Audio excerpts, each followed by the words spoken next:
Hello home mechanics. Not long ago I did a video comparing these two tools.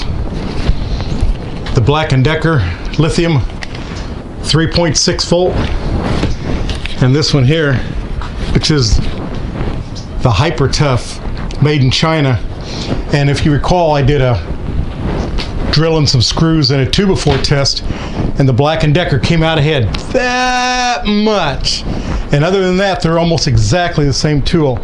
And in the video, I was lamenting that the reason I bought the Hyper Tough was, one, it was 15 bucks, and because the main tool I use at work, I had driven off and left it on a job site, and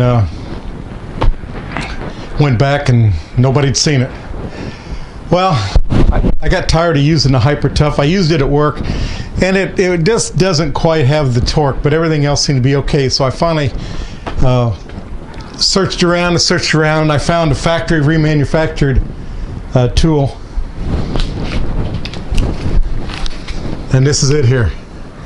It's the Milwaukee 2401-20. It's called an electric screwdriver, although curiously, it doesn't have a drill truck. It has a 1/4 inch.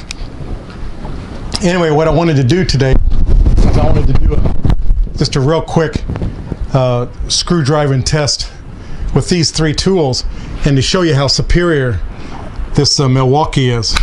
And you'll be really surprised at what a little amount of money I had to pay for this thing. I was too.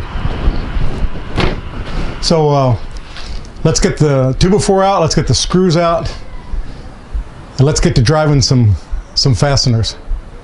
Okay, so I just took the two little tools off their chargers, both topped off.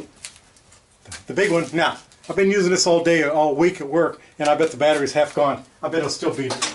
Okay, so let's drive some screws and see what happens.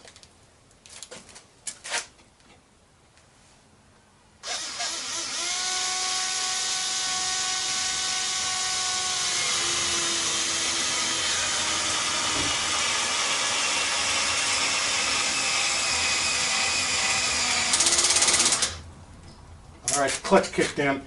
Let's put it on no clutch.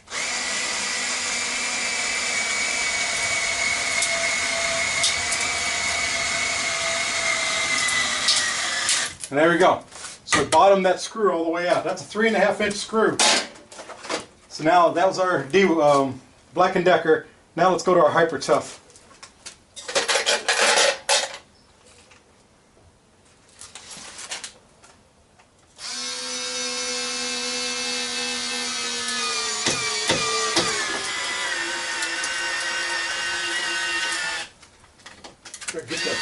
Better get the clutch on no slip.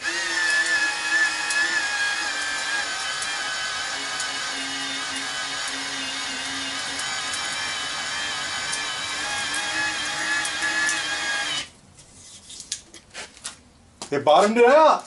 I'm surprised it didn't last week. Well, we know this is going to bottom it out. So I don't know, the only thing I can think of is to drill several more screws with both of these till it has a battery that runs down.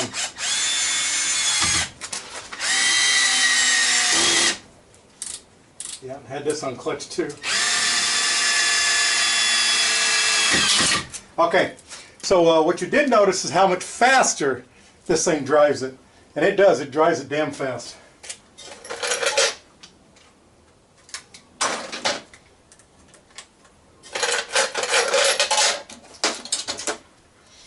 We'll run the battery down in this a little bit. Well, I'm not sure that's a good comparison, because any tool when the battery's low is not going to do it. Well, anyway, oh,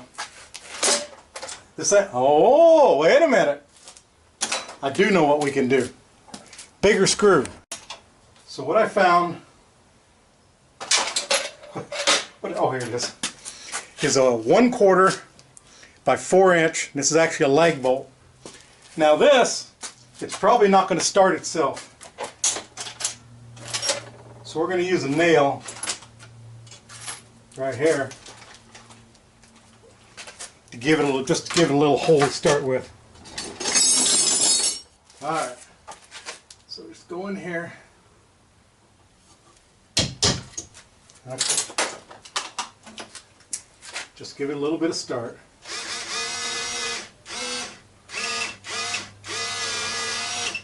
What's the matter with that thing? Oh, wrong bit. All right, I was using a 1/2 inch. It's 7/16. Okay. All right.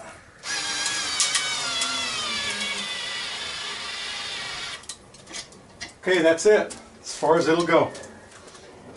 Okay, just out of curiosity, see if our Black & Decker would take it any farther. It might. Oh yeah, look at that. Quite a bit farther, matter of fact.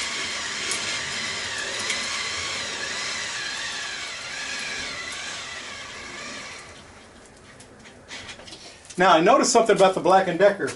You know, I had talked in my last video how this thing, and you may have noticed it, when it gets loaded to its maximum rating, whatever it is, the power shuts off.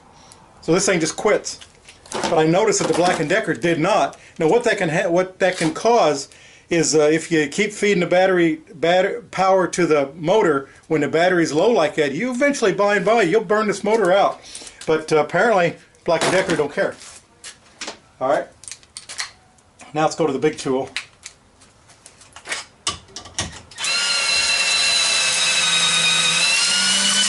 Now, not only did it bottom the bolt out, did you notice how fast it did? This thing's got power like you wouldn't believe. All right, so anyway, so I couldn't live without this thing anymore.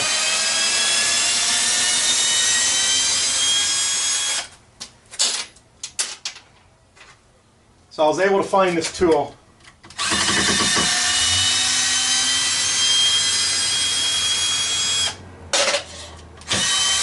And I found it for just a really unbelievable price.